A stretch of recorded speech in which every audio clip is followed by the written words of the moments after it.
Selamat siang, saya Nadila Angelina Saranite, kelas A semester 3, NIM 19030300028, mata kuliah Teori Sosiologi Modern, Prodi Sosiologi, Fakultas Ilmu Sosial dan Ilmu Politik. Dalam video ini saya akan menjelaskan hasil review materi dari buku yang berjudul Pemikiran Sosial Kontemporer. Bab 1, Rangka Tindakan Referensi Umum Teori Sistem Aksi Budaya, Kepribadian, dan Tempat Sistem Sosial. Titik awal yang mendasar adalah konsep sistem aksi sosial. Interaksi aktor individu yaitu terjadi dalam kondisi seperti itu, yaitu mungkin untuk memperlakukan proses interaksi seperti itu sebagai suatu sistem dalam pengertian ilmiah dan tunduk pada urutan analisis teoritis yang sama yang telah berhasil diterapkan pada jenis sistem lain dalam ilmu lain. Situasi didefinisikan sebagai terdiri dari objek-objek orientasi, sehingga orientasi aktor tertentu dibedakan relatif terhadap objek yang berbeda, dan kelas dari mereka yang situasinya dapat disusun. Objek sosial adalah aktor yang pada gilirannya dapat diberikan apa saja. Aktor individu lainnya yaitu alter, yaitu aktor yang dijadikan rujukan dirinya sendiri atau ego, atau kolektivitas yang diperlakukan sebagai satu unit untuk tujuan analisis orientasi. Objek fisik adalah entitas empiris yang tidak berinteraksi dengan atau menanggapi ego. Benda budaya adalah elemen simbolik tradisi budaya, ide atau kepercayaan, simbol ekspresif atau menghargai orang sejauh mereka diperlakukan sebagai objek situasional oleh ego dan bukan diinternalisasi sebagai elemen konstitutif dari struktur kepribadiannya. Tindakan adalah proses dalam sistem aktor situasi yang memiliki motivasi, signifikansi bagi aktor individu atau dalam kasus kolektivitas komponennya individu. Proses tindakan berasal dari organisme dan oleh karena itu pada beberapa organisme merasakan semua kepuasan dan perampasan yang dimiliki signifikansi organik. Teori aksi dianalisis dalam hal kebutuhan organik organisme. Ini organisasi unsur-unsur tindakan atau untuk tujuan teori tindakan di atas segalanya makna khusus untuk ego sebagai tanda atau simbol yang menjadi relevan dengan organisasi sistem ekspektasinya.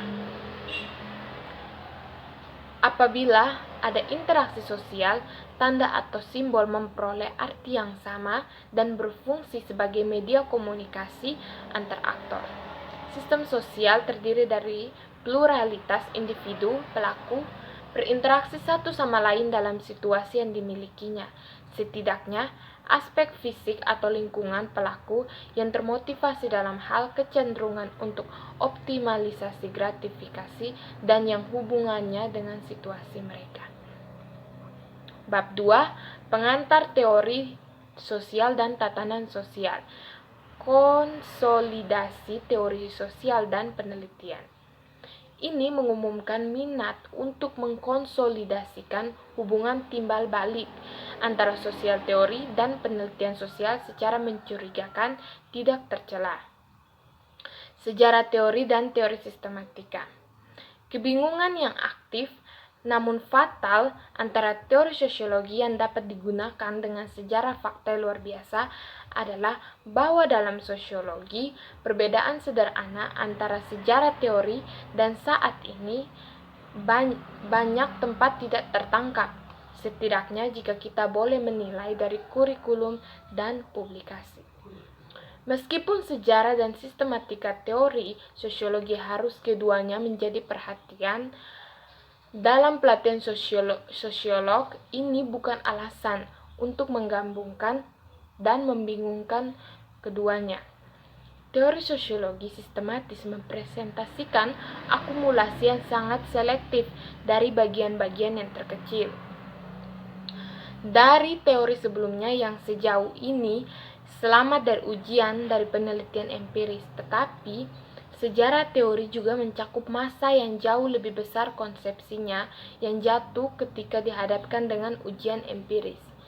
Kita bisa dengan untung pelajari banyak dari apa yang ditulis oleh para leluhur sosiologi sebagai latihan dalam tingkah laku penyelidikan intelektual. Fakta yang terlihat jelas adalah bahwa sejarah awal sosiologi sebagaimana diwakili misalnya dalam spekulasi Comte atau Spencer, Hobhouse atau Ratzenhofer sangat jauh dari kata kumulatif. Konsep masing-masing jarang dibangun atas pekerjaan mereka yang telah pergi sebelumnya. Mereka biasanya ditata sebagai konsepsi alternatif dan bersaing daripada disolidasikan dan diperluas menjadi produk kumulatif. Alhasil, seperti itu para pelopor awal ini menulis tetap relevan dengan sosiologi hari ini. Teori rentang tengah. Seperti banyak yang dibicarakan, kata teori terancam menjadi dikosongkan dari makna. Keragaman item yang menjadi tujuan kata diterapkan sehingga seringkali mengaburkan alih-alih menciptakan pemahaman.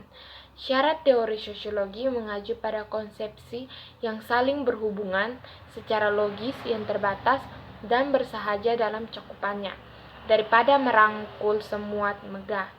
Teori kisaran tengah yaitu teori hipotesis kerja menengah ke minor berkembang dalam kelimpahan selama rutinitas penelitian sehari-hari dan spekulasi yang mencakup semua termasuk skema konseptual utama yang diharapkan untuk mendapatkan sejumlah besar keseragaman perilaku sosial yang diamati secara empiris.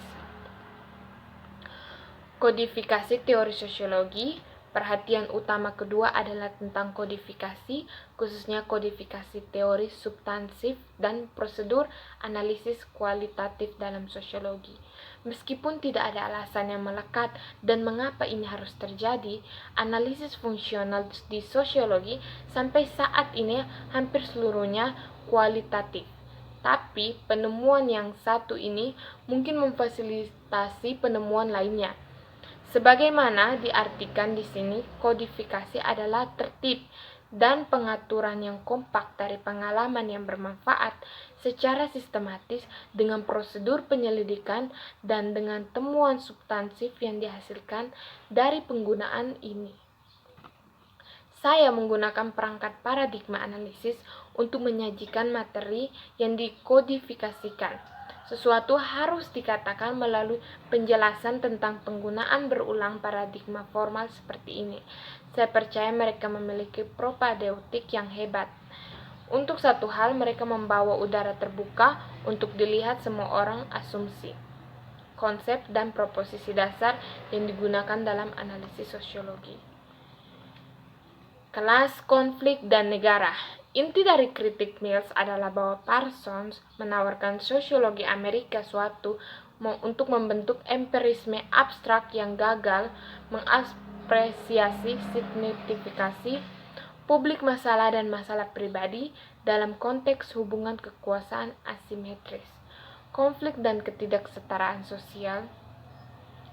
Mills berusaha untuk memperkuat wacana sosiologi dengan radikalisme yang kritis terhadap status quo yang membedakan kritikan dari para fungsional yang dipermasalahkan pekerjaan Parsons, dan dia terinspirasi oleh orientasi politik yang ditetapkan oleh tradisi Marxian.